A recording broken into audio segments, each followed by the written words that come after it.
I had no idea. I was actually working video game adjacent for a really long time. And it was boring because it was just a job.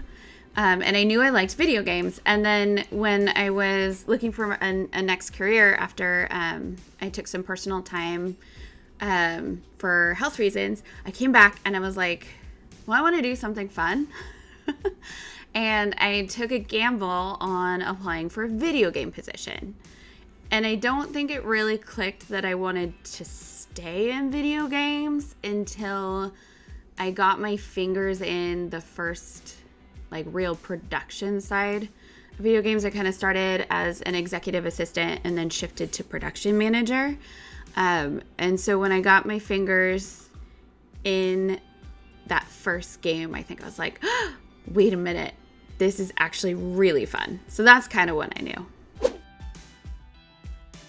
Anytime I see a woman identifying game dev, that I get inspired because it's male dominated. So that just makes me happy. And then on my personal path, people like Connie Booth, Ariko, Kimoto, Brianna Lindsay even, as well as, anything from an actual artist to a marketing person, they all leave little touches that inspire me.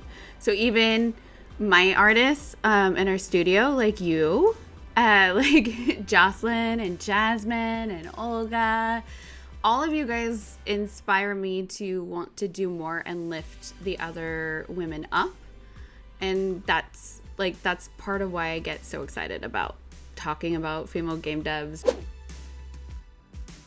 There's kind of a couple. I think the first is being unapologetic and not shying away and not putting a label in front of what we do. Even with women in other industries, it's female architect, it's female CEO, it's female salesperson, it's female game dev.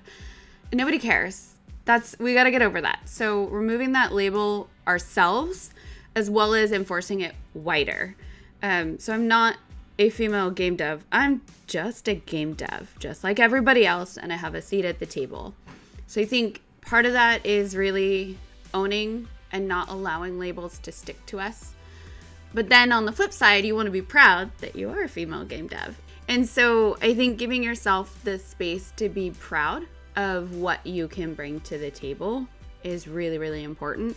And then for the wider industry, I've been in the industry a while, so I've seen a lot of positive change, but I've seen a lot of not good things.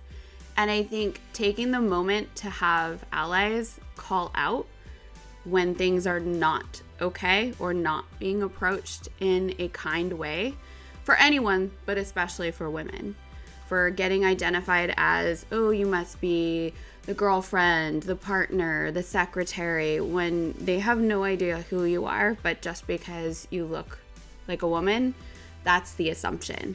And it's one thing for us as women to stop and go, wait, what? No. But it's another thing to have other people in the same room that might overhear that and go, whoa, not cool. There have always been a huge amount of female gamers. We may have been quiet. We may have not even identified as women because on a LAN party playing certain first-person shooter games, there was not a fun community aspect to admitting you were a woman. And so I think for the gamers, it's really exciting and vindicating and a really cool thing to see more and more women identifying game devs announce their presence and be proud of it.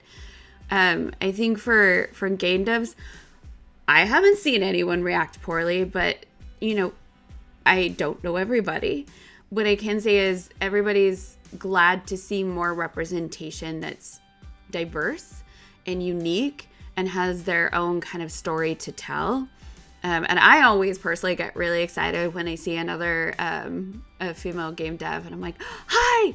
I don't even know them and I will pretend I know them and I am their best friend. And I will become their best friend in 5 minutes because I just want to lift up and like make sure they feel supported, because the industry wasn't always supportive when you were the woman in the room.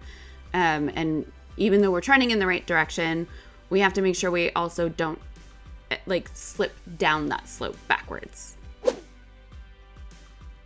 Okay, maybe I'm gonna date myself. I don't know if it's your generation, but my generation, girls didn't really admit to playing video games. And if we did, it was like, haha, I played my brother's video game. And you don't, for a long time, we were kind of not talking that we were obsessed with Duck Hunt, and we had the massive like best scores on the Teenage Mutant Ninja Turtle arcade game in the pizza place. Like, we didn't admit to that because, for a lot of reasons, getting past that stigma of girls don't game, girls can't game, girls suck at gaming, whatever it is a hard first step. But it always came back to that personal stigma or fear of being judged. And so I think that's in the way of a lot of women who want to get into game dev, especially if they're my generation. You know, I haven't experienced it myself, but some people don't look at just the skill set. They have other biases when they're interviewing and looking for roles. And I feel like this isn't a gender thing. It's more like they won't often take a chance on somebody new. They'll stick with the status quo or somebody who's been in the industry for a while, which is okay and great, but it makes it really hard for fresh blood, I guess you could say, new blood to get in. And a lot of that new blood would be women. And instead you're cycling through the old kind of, I sometimes call it the old guard. And so breaking through that trend where it's easier to go with somebody that has 3 years of experience instead of somebody who shows a lot of promise because they might need a little bit more help in the beginning. But again, that's like, you know, hard on a business level too. So I think that's not anything somebody trying to get into game dev can control. But you can control how you react to that, which is don't give up. Before I got into gaming, I have a number for you, Anna. I applied to 386 jobs before I was accepted. And I had to restart my career. I went from a director of marketing in a game adjacent industry. And I restarted as an executive assistant. I had 2 degrees. Like, I just wanted in the industry. So I took the ground level, and I was very fortunate to even have the circumstances to do that. But like, not letting yourself get shut down by rejections because, they went with somebody that had more experience. They went with somebody that's already in the industry. It's just, you can't give up.